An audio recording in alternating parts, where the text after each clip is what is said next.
estar apresentando também na oração a vida do nosso irmão, o senhor Vitor, né, que foi até o hospital agora, há pouco, no cair da tarde.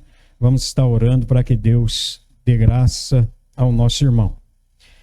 Salmo de número 32, nós vamos ver apenas um versículo, versículo 8, da onde nós tiraremos, né, alguns ensinamentos para nós nessa noite. Salmo 32, versículo de número 8. Quem achou, diga amém. Diz assim, ó: instruir-te-ei e ensinar-te-ei o caminho que deves seguir. E debaixo das minhas vistas te darei conselho. Amém? Vamos ler mais uma vez? Instruir-te-ei e ensinar-te-ei o caminho que deve seguir. E sob as minhas vistas te darei conselho. Vamos orar. Senhor nosso Deus, nós apresentamos ao Senhor nessa noite, em primeira mão, ó Deus, a vida do nosso irmão, o Senhor Vitor. Meu Deus, que o Senhor o alcance nesta hora e que tenha o Senhor misericórdia do teu servo e que mantenha sobre ele sempre a tua mão, ó Deus, dando vitória em toda e qualquer circunstância. Pedimos ainda que o Senhor abençoe a tua palavra nessa noite, abra os nossos ouvidos para ouvir a tua voz, é o que precisamos, em nome de Jesus. Amém? Podeis assentar, irmãos. O Salmo 32, ele começa falando sobre a felicidade do homem que é perdoado pelo Senhor. Quando nós pensamos em felicidade, às vezes nós olhamos para as riquezas dessa terra e imaginamos se a nossa vida talvez fosse melhor financeiramente, a gente poderia ser mais feliz. Algumas pessoas até pensam em trocar a sua vida pela vida de grandes empresários, de pessoas que têm grandes circunstâncias financeiras favoráveis à sua família sobre essa terra. Mas aqui a Bíblia nos dá uma real sabedoria para entender o que é a felicidade. Um homem que se encontra, um ser humano que se encontra debaixo de condenação, debaixo de acusação, mesmo ele tendo boa situação financeira, mesmo ele tendo bons estudos, boa formação, mesmo ele tendo uma boa família, a Bíblia, segundo diz o salmista Davi, não nos informa que essa pessoa é feliz. Porque em algum momento da sua história, da sua existência, ele vai encontrar no seu interior alguma coisa que o acusa, que o condena. Ele vai encontrar no período de existência dele sobre a terra uma inquietude com relação à presença de Deus, trazendo sobre a sua vida um juízo constante. Nós vemos que muitas pessoas procuram aplacar até mesmo esta ira de Deus que é revelada ao coração do homem pecador, procurando uma religião. E ali naquela religião, a pessoa, ela encontra uma certa felicidade porque ela consegue ocultar parte da sua culpa diante de Deus. Agora Davi, ele está escrevendo e está dizendo aí no versículo 1, bem-aventurado aquele cuja transgressão é perdoada. Quando nós lemos Romanos capítulo 5, no versículo 1, a Bíblia diz que nós somos justificados por Deus mediante a nossa fé em Cristo Jesus. Ele diz que mediante essa fé nós temos paz com Deus. Quando nós encontramos essa justificação em Cristo Jesus e a nossa consciência pecaminosa, é derramada diante de Deus com sinceridade, pedindo perdão a Deus pelas nossas transgressões, nós encontramos paz com Deus. Nós não olhamos mais para a figura de Deus na Bíblia como um Deus que nos condena, pelo contrário. Quando nós lemos a palavra de Deus, nós encontramos na palavra de Deus salvação. Nós entendemos que, mediante a paz com Deus através de Jesus Cristo, nós estamos justificados de nossos pecados. Nós não tememos mais um encontro com Deus, ainda que seja para um juízo. Porque os nossos pecados foram lavados pelo sangue de nosso Senhor Jesus Cristo. Então, Davi diz que uma bem-aventurança na vida do homem, ou a felicidade verdadeira na vida do homem, é ele olhar para dentro de si e não encontrar condenação. Porque uma vez que ele está em Cristo, ele está perdoado. E então Davi vai seguindo. E ele cita mais uma felicidade, ele diz: bem-aventurado o homem a quem o Senhor não atribui culpa. Você pode olhar para si, você pode percorrer a sua vida passada, você pode entrar lá nos porões da sua alma, lembrando da sua antiga natureza, que você não vai encontrar culpa mais. Porque hoje em Cristo Jesus, o escrito de dívida que era contra nós foi cravado ali na cruz do Calvário e Jesus levou sobre si todos os nossos pecados. Ainda que a nossa consciência, movida às vezes por uma depressão, por uma angústia, queira nos acusar, a Bíblia diz que o amor de Cristo é maior do que a nossa consciência, e vai nos mostrar que nós somos bem-aventurados, porque a culpa que estava atribuída a nós, Deus cobrou em Cristo Jesus lá na cruz.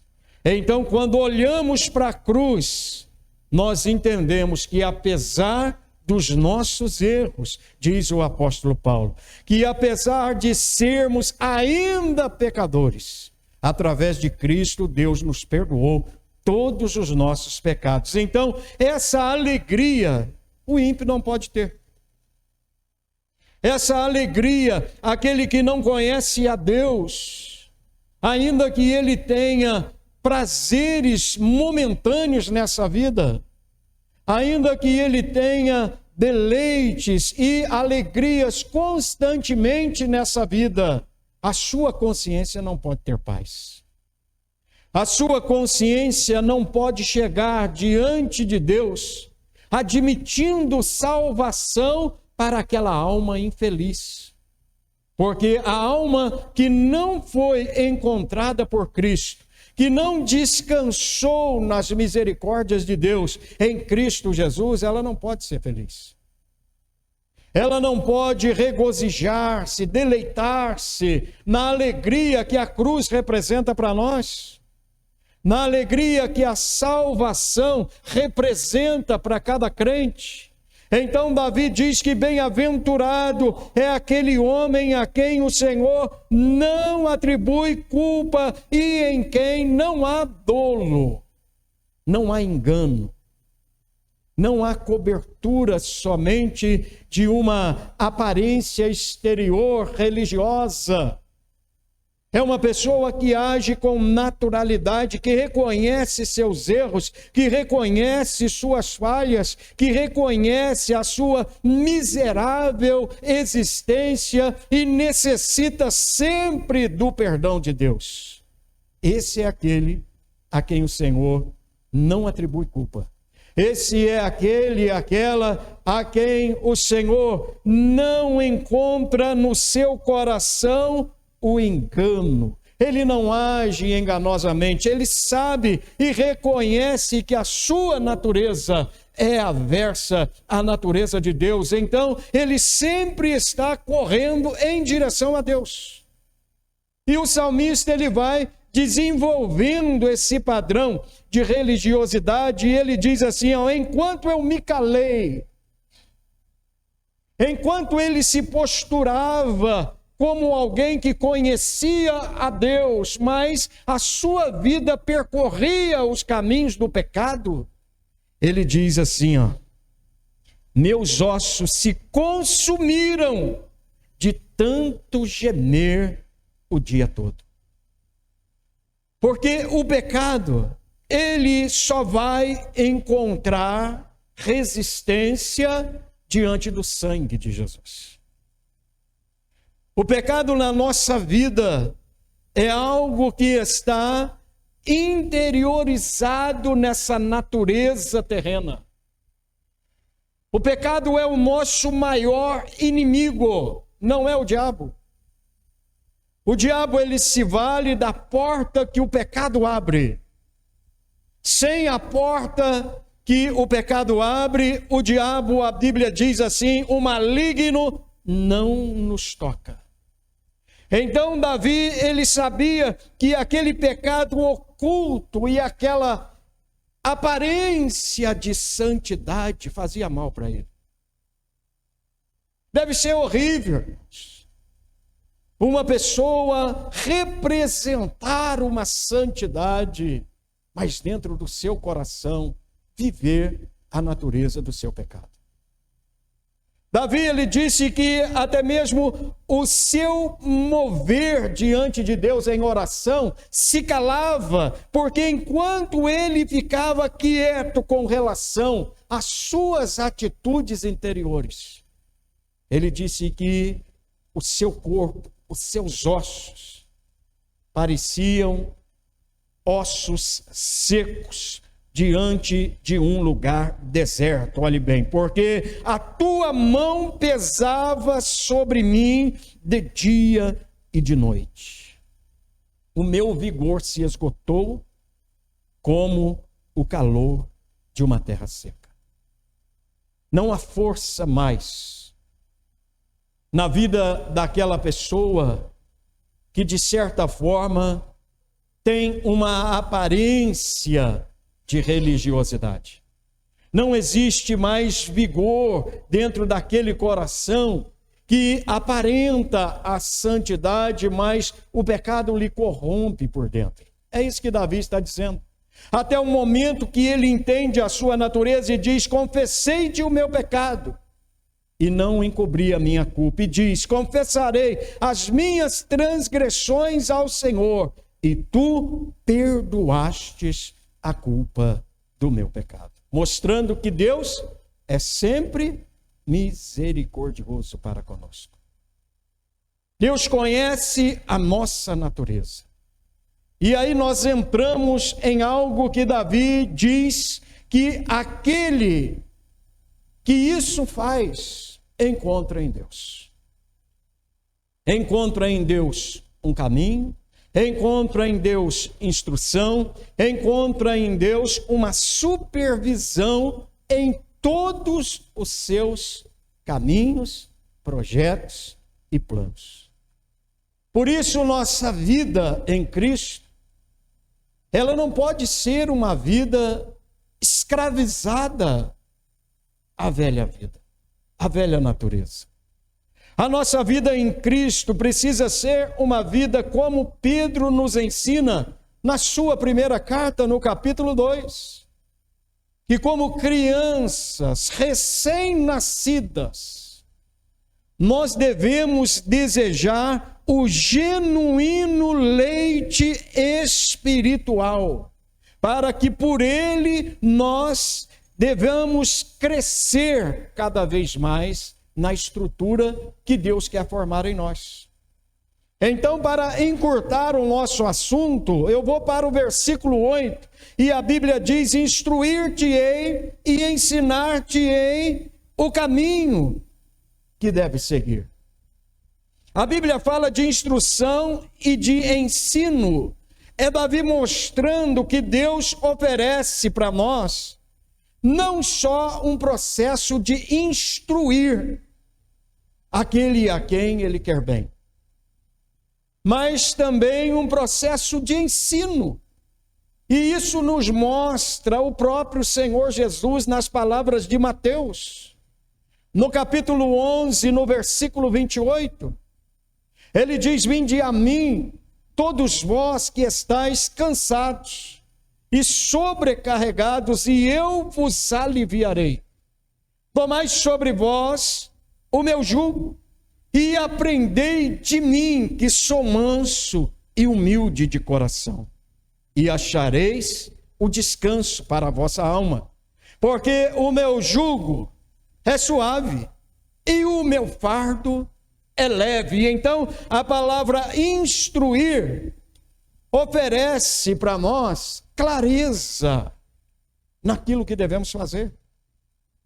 Se nós, às vezes, aceitamos a instrução dos homens, que são mais sábios que nós, que têm mais experiência que nós, e nisso nós não erramos, mas imagine você sendo instruída pelo próprio Deus, ser guiada, ser levada a um ensinamento que o próprio Deus te oferece, que a própria palavra de Deus nos dá as diretrizes para isso.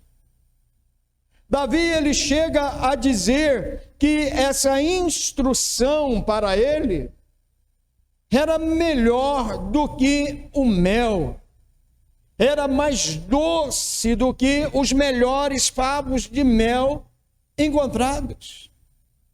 E às vezes a instrução de Deus não é a respeito daquilo que nós queremos fazer.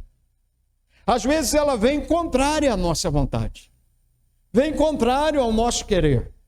Mas se o nosso coração está, como nós lemos ali aqueles versículos, purificado, lavado, remido pelo próprio Deus, nós entendemos que o melhor de Deus é aquilo que Ele diz.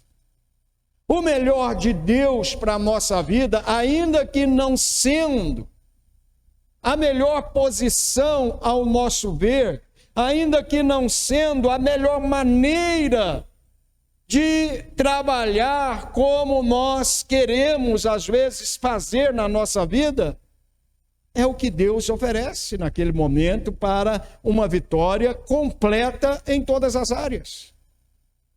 Nós precisamos avaliar a nossa vida cristã, pelo menos a cada ano, para ver aonde estamos indo e o quanto estamos caminhando na fé, crescendo na graça e no conhecimento de Deus.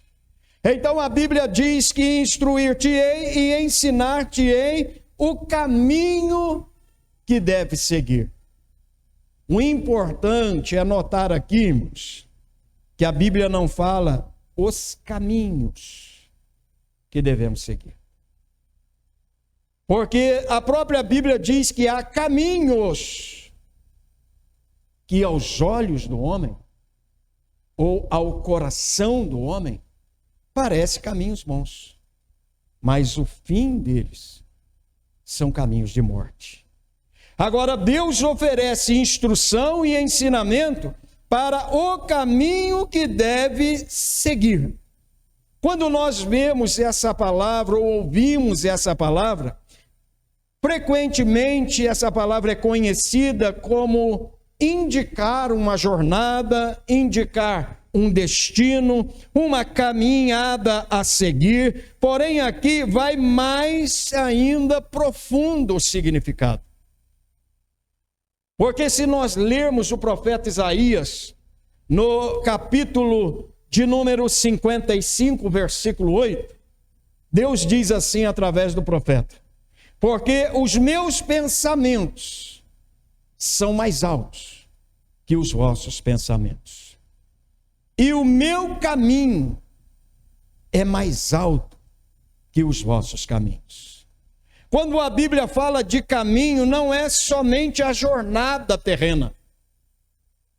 Quando a Bíblia fala de caminho, não é somente o destino a chegar naquele ponto em que escolhemos ao fazer uma viagem. Quando a Bíblia fala de caminho, ela está falando também de procedência, de princípios, de conduta, de direção espiritual e moral. Quando Deus fala, ensinar-te-ei, instruir-te-ei, aliás, e ensinar-te-ei o caminho que deve seguir, Deus está se referindo a um caminho que Ele tem para nós. Há um caminho que Ele determina na sua palavra para que o homem seja feliz em tudo o que ele realizar. Para que a mulher seja feliz em tudo o que ela realizar. Eu sei que às vezes o caminho que a palavra de Deus vai direcionar, por exemplo, um relacionamento, não é o caminho que a pessoa quer seguir. O caminho que às vezes a palavra de Deus vai direcionar a vida conjugal, por exemplo, já dentro do casamento, às vezes não é o caminho que aquele casal quer seguir. A vida que ali praticamente vive a família no seio do seu lar, o filho com os pais, o caminho que a Bíblia determina para os filhos, às vezes não é o caminho que aquele filho quer seguir. Porém, se Deus é seu instrutor, se Deus é aquele que te ensina, se você consegue se submeter a esse Deus e aos seus ensinos, o caminho que aqui a Bíblia diz, olhe bem, instruir-te-ei e ensinar-te-ei o caminho que deve seguir, é a melhor direção que alguém poderia tomar nesse mundo. E nós sabemos que não é fácil. Nós sabemos que custa, às vezes, algo a ser abandonado, custa, às vezes, condutas a serem mudadas, custa, às vezes, pensamentos a serem retraídos ou até mesmo parados no momento em que eles querem ganhar força no nosso coração, porque o caminho de Deus é perfeito, diz a Bíblia, e a palavra do Senhor é poder. O caminho de Deus não faz curvas, como às vezes nós pensamos, não tem atalhos.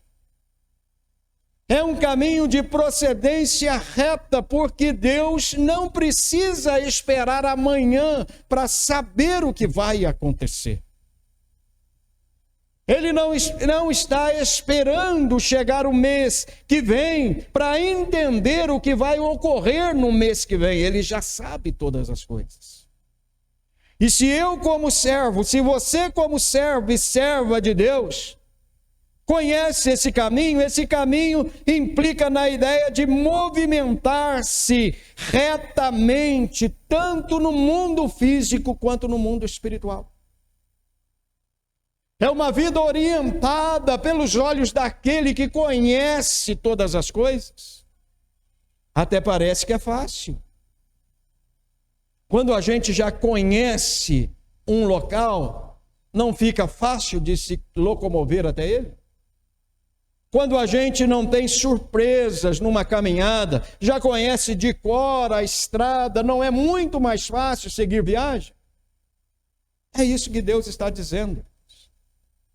Mas às vezes nós lutamos com Deus porque os caminhos desconhecidos por nós, às vezes fica mais fácil de nós andarmos nele, segundo os nossos planos, segundo os nossos pensamentos, segundo as nossas vontades. Porque esses caminhos obscuros, quando buscamos a direção de Deus para andar neles, às vezes Deus nos orienta de forma contrária àquilo que obtemos como direção. Direção humana, direção às vezes orientada por outras pessoas, direção orientada pelas nossas próprias vontades, pelo nosso próprio coração, como já falamos. O caminho de Deus é orientado por Ele, e Ele conhecendo todas as coisas, Deus nos dará um caminho semelhante ao que Jeremias escreve em Jeremias 10, 23. Ele diz para Deus: eu sei, ó Deus, que não cabe ao homem determinar o seu caminho. Isso está escrito na Bíblia. Não cabe a mim, a você, aos seres humanos, determinar o seu caminho. E Jeremias continua, ele diz, nem ao que caminha dirigir os seus passos. O que nós entendemos com isso? Nós entendemos que nós caminhamos, ainda que entendendo o caminho que estamos tomando, como cegos nessa terra. Por isso somos surpreendidos em muitas decisões que tomamos sem a direção de Deus. Porque se Jeremias diz que não cabe ao homem determinar o seu caminho, nem aquele que caminha dirigir os seus passos, é porque nós não sabemos andar sem a direção de Deus. Nós podemos obter muitas vitórias sem a direção de Deus. Nós podemos obter muito sucesso sem a direção de Deus. Mas são sucessos, são vitórias sobre alicerces que a Bíblia chama areia. Construir a casa sobre areia. Olha aí esse escândalo agora do Banco Master. O seu proprietário, o seu dono, ou aquele seu fundador. Basta olhar na internet as festas que ele dava. As festinhas de milhões e milhões de reais. Muitos caminhos ali foi caminhos de pessoas invejar, porque muitos milionários da nossa nação acreditaram nesse homem, no seu sucesso, na sua estabilidade financeira e investiram no seu banco. Mas o fim desse caminho foi um caminho de destruição. Foi um caminho incerto, apesar de muitos acertos para chegar onde chegou. Apesar de muita sabedoria humana para chegar onde chegou. Agora, esse caminho humano teve um final trágico. E estamos vendo aí. Quantas pessoas acharam estar estabilizadas na vida e perderam milhões e milhões de reais. Um dos maiores escândalos financeiros, se não o maior, em todo o mundo. Olha a inteligência desse homem. A sabedoria humana dele. Agora aqui Deus está falando que feliz é você, feliz somos nós, feliz são os servos de Deus, que andam no caminho de Deus. Porque o caminho que Deus determina para a sua casa, para a sua família, tem alicerce. E Mateus capítulo 7 diz que pode vir os rios, as chuvas, os ventos, vão bater de ímpeto contra essa casa e ela não vai cair, porque está fundamentada na rocha. Decisões, às vezes, que demoram um tempo. Decisões, às vezes, que não vão vir na rapidez que nós queremos, porque estamos ali debruçados aos pés do Senhor, esperando uma instrução, esperando um ensinamento para caminhar mais um passo, já que Jeremias diz que não cabe ao homem determinar o seu caminho, nem aquele que caminha dirigir os seus passos. Nós temos que esperar aqui onde a Bíblia nos fala. E esses caminhos estão relacionados não como os caminhos que essas pessoas tomaram e não tiveram nenhum valor moral, não tiveram nenhuma consciência com o próximo, não tiveram nenhuma natureza de santificação ao Senhor, pelo contrário, foram caminhos dos prazeres dessa terra. Agora, esse caminho que aqui o salmista diz, é um caminho que significa princípios de vida, conduta, direção espiritual e moral que deve ser adotada segundo a instrução e o ensinamento de Deus. E a palavra vai mais adiante. Diz assim: e sob as minhas vistas. Essa palavra tem uma tradução muito importante para nós. Essa palavra tem uma tradução que poderia estar escrito assim, ó, sob a minha supervisão. Sob é de baixo. Então, ali Deus está dizendo: instruir-te-ei, ensinar-te-ei o caminho que deves seguir. Até aqui estamos seguros em Deus.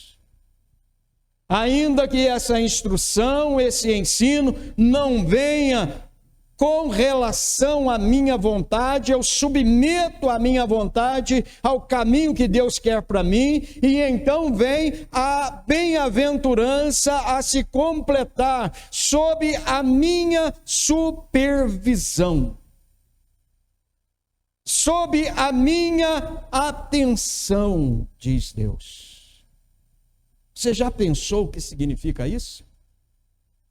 Nós, seres humanos, falhos que somos, às vezes falhamos até demais, mas hoje, já disse, nós não temos mais a culpa da condenação, nós apenas temos a liberdade, segundo diz a palavra de Deus em Hebreus, para entrar na presença de Deus por esse novo e vivo caminho e receber o perdão de Deus. Sabe o que Deus está falando? Sobre a minha supervisão, debaixo da minha supervisão.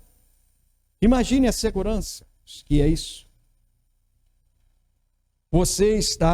Eu está debaixo da supervisão de Deus, andando debaixo da orientação e da atenção que Deus dá a cada um dos seus filhos.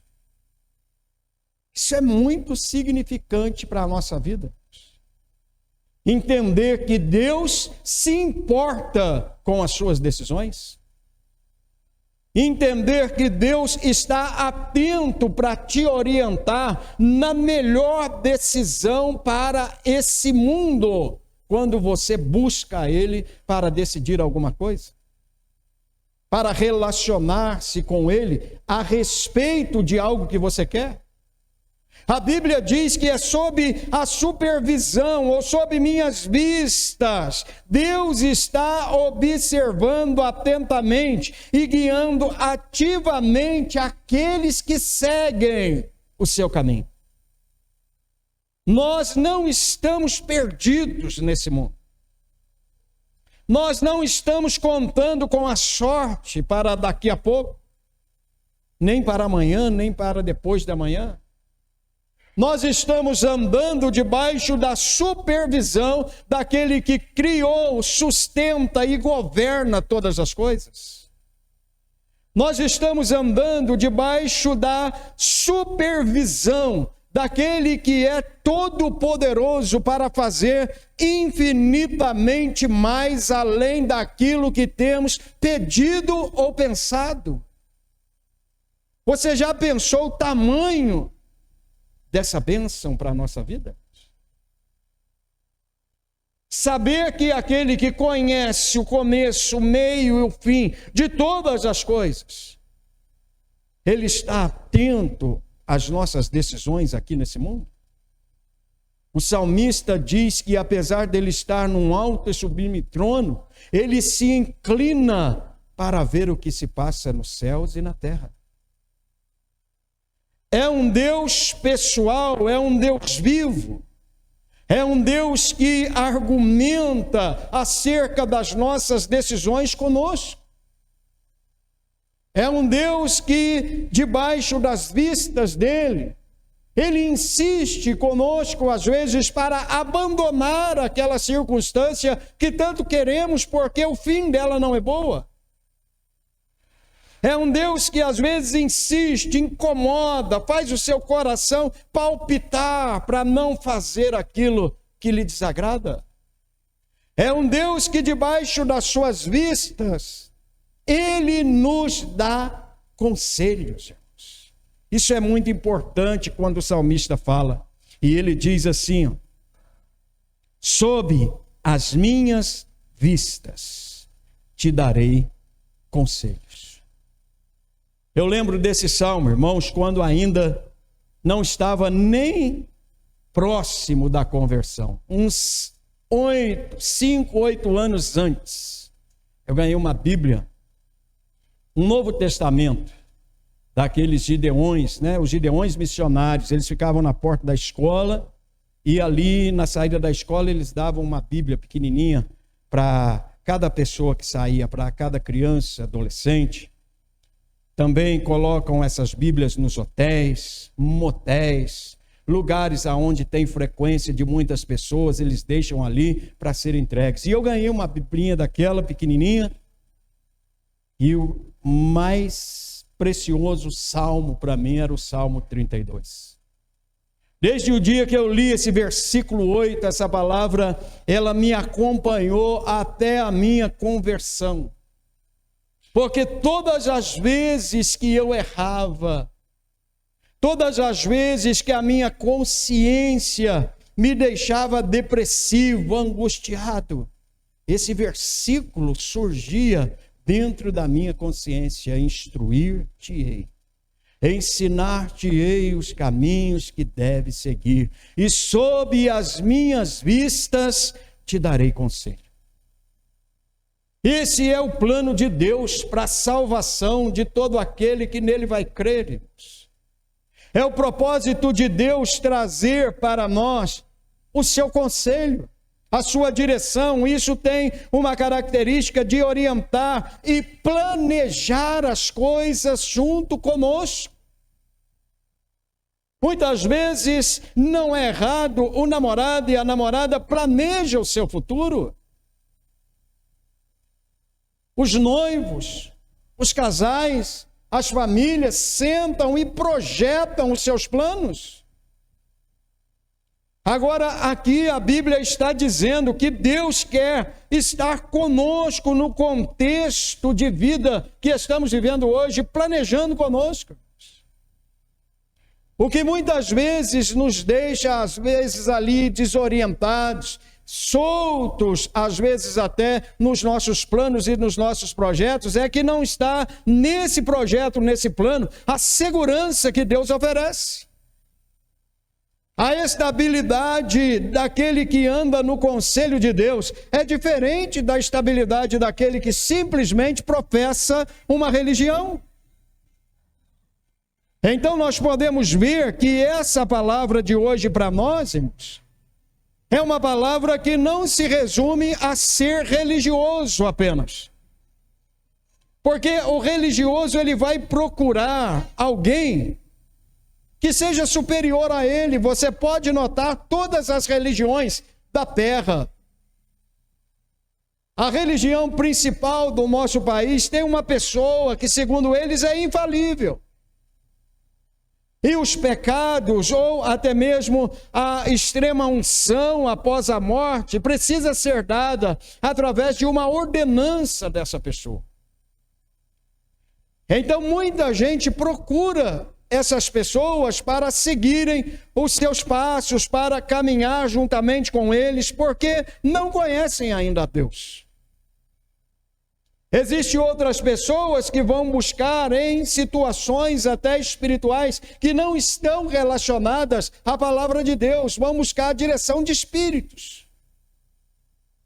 Porque o homem não caminha sozinho nessa terra. Agora a Bíblia dá a entender a mim e a você que o Deus da Bíblia quer nos orientar e planejar juntamente conosco todos os projetos de vida que nós organizamos na nossa mente. E às vezes nós servimos a esse Deus de maneira tão intensa que esquecemos de colocar Ele nos nossos planos. Esquecemos de colocar ou convidar o Espírito Santo de Deus para orientar o nosso projeto de vida, as nossas decisões futuras. Agora, aqui o salmista está dizendo e está nos dando uma instrução tremenda nessa noite, através disso, que Deus, sob, debaixo da sua supervisão, Ele quer nos aconselhar, Ele quer nos dar direção, Ele quer conosco andar. E nós vemos isso na Bíblia. Homens que andaram com Deus, pessoas que andaram com Deus, que embora foram perseguidos, embora muitas pessoas até possam ter dito que eles viviam em uma certa prisão, porque não podiam isso, não podiam aquilo, eles eram homens e foram mulheres também felizes, porque andaram sob a supervisão de Deus. A maior alegria dessa terra não está em fazer o que a gente quer. A maior alegria dessa vida não está na liberdade de deixar a nossa mente e o nosso coração escolher o que é melhor. A maior alegria e felicidade dessa vida é fazer todas as coisas concernentes a ela, debaixo da direção de Deus, porque o salmista diz que nisso não haverá culpa, não haverá dolo, não haverá de maneira alguma condenação, porque vão ser maiores e mais acertos do que erros. Eu costumo sempre dizer, e você vai sempre me ouvir falando, quanto menos você errar, menos frustrado você será. Quanto menos você errar, menos frustrações você viverá. Se quer errar menos, se quer falhar menos, se quer andar num caminho certo, direito, siga as instruções que Davi aqui deixa, a instrução e o ensinamento de Deus, o caminho de Deus, e ande debaixo das vistas de Deus, porque o conselho de Deus é o melhor que uma pessoa pode obter sobre essa terra. O Salmo 1 nos orienta profundamente sobre isso.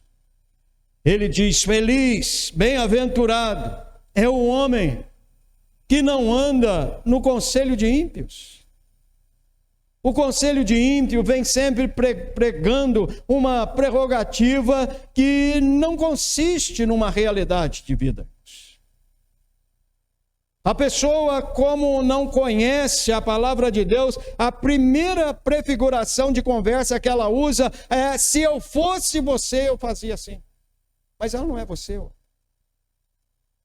Cada ser humano é um ser diferente do seu próximo. Cada pensamento, cada atitude, cada ação não deve nem pode ser copiada, porque ela é individual e ela tem responsabilidade individual e coletiva quando essa pessoa decide por outro alguém. Por isso que nós precisamos do conselho daquele que conhece todas as coisas. Se você andar nesse caminho de vida, nesse caminho de vitória, nesse caminho que é uma pessoa, como diz João 14,6, eu sou o caminho, a verdade e a vida. Se você andar em Cristo, andar inteiramente debaixo da orientação do Espírito Santo, você não será muito diferente de homens como Enoque, de homens como Davi, de mulheres na Bíblia como Débora, de mulheres na Bíblia como Maria, de mulheres na Bíblia como Síntique, de mulheres na Bíblia que também deixaram ali os seus nomes gravados para que hoje fossem aqui lembradas. Não será diferente, porque todas estas pessoas eram seres humanos na mesma condição que hoje estamos. A diferença eram as épocas e os tempos. Mas não eram seres como Jesus foi. Todos eles tinham pecado. A diferença é que a instrução, o caminho e a atenção de Deus estava sendo por eles primariamente priorizada. Jesus diz o quê? Buscai, pois, em primeiro lugar, o reino de Deus e a sua justiça. e todas as demais coisas vos serão acrescentadas. Então, o conselho de Deus fornece a nós a sabedoria necessária para vivermos uma vida vitoriosa. Não sem lutas, não sem adversidades, mas com certeza da vitória. É muito mais valoroso para qualquer pessoa entrar em uma demanda a qual ela sabe que vai vencer. Entrar em uma situação, ainda que seja atribulada naquele momento, sabendo que a vitória no final é sua. É muito mais despreocupante andar com Deus, irmãos, do que andar segundo os nossos pensamentos e vontades. É muito mais despreocupante saber que estamos andando na palavra de Deus, que ela é lâmpada para os nossos pés, que ela é luz para os nossos caminhos, do que andar nos nossos pensamentos, do que andar nas nossas vontades. Por isso, o salmista, ele vai dizer, no versículo de número 10, que o ímpio, ele tem muitas aflições, mas a misericórdia acompanha aqueles que confiam no Senhor. Aflições, você sabe o que é. Aflições, eu sei o que é. Perturbações, nós sabemos o que é, porque nós passamos por essas coisas.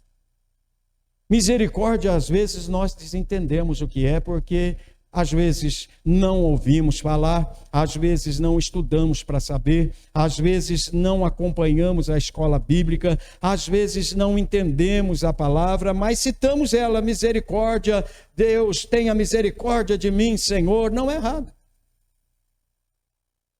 Mas essa palavra misericórdia é uma palavra carregada do amor de Deus. É uma palavra que diz que quando eu deveria receber o mal pelo que eu fiz, Deus não imputa sobre mim a maldade. A misericórdia de Deus é isso. Que quando erramos ao ponto de irmos colher as situações maléficas daquele erro, Deus tem misericórdia de nós e afasta de nós as consequências daquela transgressão. É diferente. A graça é um favor que eu não mereço e eu recebo. A misericórdia é algo que eu deveria receber, mas não recebo. Então nós entendemos o que Davi está dizendo. O ímpio, ele tem essas aflições porque sobre ele não há confiança, não há os olhos de Deus continuamente. Não há a determinação do caminho, a supervisão de Deus nos seus planos, não porque Deus não queira, porque ele não se importa com Deus. Ele até pode falar de Deus. Ele até pode ter ali a sua imagem de cabeceira. Ele pode ter o seu ídolo na entrada do seu trabalho, do seu escritório, ali no seu carro, mas ele não inclui Deus nos seus planos. Ele não quer saber se Deus está de acordo ou não está de acordo. É isso que Davi está dizendo. Então ele colhe aflições. Agora, sobre o homem que teme a Deus, sobre aquele que está sendo instruído, ensinado no caminho que deve seguir, está sobre a supervisão de Deus, recebendo conselhos de Deus. A misericórdia de Deus o cerca. Às vezes o laço, a armadilha que o diabo tenta apanhar o crente, e que provavelmente o ímpio seria destruído pela ação de Satanás, o crente sai ileso. O crente passa pelo vale da sombra da morte e não é atingido, porque ele confia no Senhor. É o que Davi diz: ainda que eu ande no vale da sombra da morte, eu não temerei mal algum, porque tu estás comigo. Não é só nos momentos bons, não é só nos momentos de alegria que nós devemos levar toda a nossa consciência a essa certeza de que Deus está conosco. Nos momentos ruins também. Não é naquele momento ruim que nós vamos pensar, Deus nos abandonou, por isso eu estou passando por isso, por isso eu estou passando por aquilo. Não é nos momentos ruins subir à nossa mente que Deus está nos castigando por causa daquele erro, daquele pecado cometido há tempos atrás. Não, nós temos que ter a consciência que Davi teve. Se nós estamos passando por ali, nós estamos sob a supervisão de Deus e receberemos conselhos de Deus para aprendermos com aquele vale, com aquela sombra de morte que nos acompanha. Sairemos dali mais fortes, mais crescidos espiritualmente, mais vitoriosos do que nunca, porque acreditamos num Deus que age também nos dias de calamidade, que age também nos dias em que as pessoas estão esperando a nossa derrota, nos dias em que as pessoas estão esperando, contando as horas para aplaudir de pé a nossa derrota, o nosso fracasso. Aí é esse momento que Davi fala: ainda que eu ande pelo vale da sombra da morte, não temerei mal algum, porque tu estás comigo. A consciência de que Deus jamais será um Deus ausente, independente da circunstância que você esteja vivendo, ou nesse dia, ou vá viver daqui uns dias, ou já passou em dias anteriores. Nunca esqueça que você é o tabernáculo do Deus vivo. Você é o templo do Espírito Santo. Em todos os momentos, a Bíblia é clara: você é templo do Espírito Santo. Não importa a circunstância, não importa a adversidade, apenas abra os ouvidos espirituais para escutar o conselho de Deus em meio àquela luta, em meio àquela batalha, em meio àquela adversidade. Sabe por quê? Em meio a tantas adversidades, Deus deu conselhos a Davi. Em meio a uma grande luta, Deus deu conselhos a Josué. Em meio a uma grande batalha contra Senaqueribe, Deus deu conselhos a Josafá. E ele saiu vitorioso de batalhas que ele jamais esperava vencer. Porque é nesse momento da adversidade, ou até mesmo no momento da alegria constante, que as pessoas mais esquecem de Deus. Alguns reclamam demais e esquecem de buscar a orientação de Deus. Outros estão felizes demais para lembrar de Deus naquele momento. E é onde a gente vacila, é onde a gente esquece, é onde a gente deixa a orientação de Deus que Satanás alcança vantagem.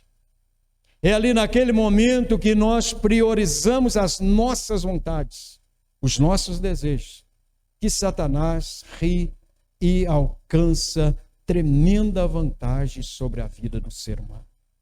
Porque naquele momento é que nós vamos tomar decisões segundo os nossos desejos, vontades, segundo a orientação da nossa carne e dos pensamentos, diz Paulo aos Efésios no capítulo 2. Nunca deixe de orar. Nunca deixe de, pelo menos, falar com Deus ali no seu coração, no momento de decidir alguma coisa. No momento de buscar orientação para orientar alguém, a pessoa está falando do problema com você, você está orando a Deus e pedindo a Deus: me dê uma direção, Senhor. No momento em que você vai fazer um negócio, vai comprar algo, vai decidir sobre a sua casa, sobre a sua família, sobre a sua própria vida, guarde essa palavra para o seu coração, saiba que você pode fazer sozinho se quiser.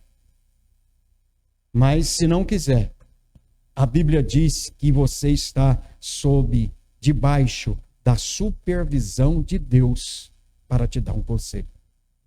Você está debaixo das vistas do Todo-Poderoso para olhar para Ele e pedir direção no que irá fazer diante daquela circunstância. Não importa qual seja, todas as decisões de um homem de Deus, de uma mulher de Deus, deve estar debaixo da orientação de Deus. Nós estamos vivendo dias muito difíceis, aonde até mesmo os líderes, as igrejas, estão sendo orientadas por novos métodos, novas maneiras de encher a igreja, de receber pessoas, de pegar ali familiaridade com os outros, uma ideia humana para trazer quantitatividade aos tempos. Uma ideia totalmente formulada por métodos e rótulos de empresas que têm familiaridade com o estudo do ser humano, o estudo do homem. Aqueles que têm formação em consultoria humana estão querendo trazer métodos para as lideranças encher igrejas. Enquanto que a Bíblia nos mostra aqui claramente que nós estamos sob a supervisão de Deus, estamos debaixo das vistas de Deus. Por que não pedir conselhos a Deus? Não desprezando as pessoas que estudam, se formam para isso. Mas a Bíblia nos informa em Atos capítulo 2 que a igreja, o Senhor acrescentava a cada dia os que haviam de se salvar. A situação do Evangelho, a circunstância do que professamos de fé é algo que não é dessa terra, é algo espiritual. E aqueles que caminham debaixo dessa orientação que o Salmo 32 diz, a Bíblia encerra dizendo no versículo 11: alegrai-vos no Senhor e regozijai-vos, ó justos, cantai de júbilo todos vós que sois retos de coração. Pessoas retas de coração são pessoas como nós, que já foram purificadas pelo sangue de Jesus, que já foram lavadas pelo sangue de Jesus. Hoje nós não andamos mais segundo os desejos e as vontades do nosso coração. E assim o salmista, ele conclui o que ele pensa a respeito da felicidade do homem. Às vezes nós pensamos, e há um princípio, não podemos negar, né? No sentido de alegria com as coisas e com os prazeres dessa terra. Existe. Mas a felicidade aqui que Davi está relacionando ela ao homem bem-aventurado, é aquela felicidade aonde você vai chegar na sua casa hoje, daqui a pouquinho, vai fazer o que você tem que fazer, vai deitar sua cabeça no travesseiro e só vai acordar amanhã cedo. Você não vai ficar pensando em coisas que praticamente acusam sua alma, seu espírito. Você não vai ficar gastando as suas noites com pensamentos conturbados, que muitas pessoas até não conseguem dormir à noite por causa da consciência pesada que tem. É isso que Davi está dizendo. A maior alegria de um homem é ele poder deitar a sua cabeça em paz com Deus e com os homens sobre a terra. A maior alegria de um ser humano é acordar amanhã cedo e poder andar na cidade de cabeça erguida, dando a paz do Senhor aos crentes, dando um bom dia aos ímpios, com a felicidade de estar perdoado pelo Senhor e de ter paz com Deus por intermédio de Jesus Cristo. Não existe coisa melhor do que isso. Quantas vezes nós acordamos na segunda-feira, muitos de nós aqui com vergonha até de sair na rua na segunda-feira, por causa da consciência pesada pelas felicidades e alegrias, entre aspas, da sexta, sábado e domingo. Quantas vezes isso aconteceu? Agora você pode sair daqui feliz, aconselhado por Deus, dormir tranquilo, acordar amanhã para o seu trabalho feliz, dando glória a Deus e aleluia pela rua. Ao ponto das pessoas olhar para você e falar: não vejo esse rapaz triste, não vejo essa moça triste, o que será que ele tem que eu não tenho? Você tem Jesus. Você tem o Espírito Santo de Deus. Por isso que mesmo as tribulações dessa terra não deixam transparecer na sua vida tristeza. Por isso que às vezes, se você sentar com alguém e conversar sobre o que você passa no dia a dia, ela vai dizer: eu não acredito que você está nisso. Eu não acredito que você está passando nessa luta toda. Você está tão feliz. É porque a alegria do Senhor é a nossa força. É a alegria de Deus que nos conduz, é a certeza dessa vitória, conduzidos pelo conselho do nosso Senhor e Salvador Jesus Cristo. Então, olha bem, alegre no Senhor e regozije-se, ó justos. Cantai de júbilo, todos vós que sois retos de coração. Não deixe nada te acusar, te condenar, porque nenhuma condenação há para aqueles que estão em Cristo Jesus. Os olhos dos homens podem ser condenatórios e sempre são. Às vezes até pelas coisas que você fala em um momento de alegria, às vezes por causa da sua procedência em um momento de lazer. As pessoas vão falar mesmo. Agora o que importa é o que a Bíblia diz a teu respeito.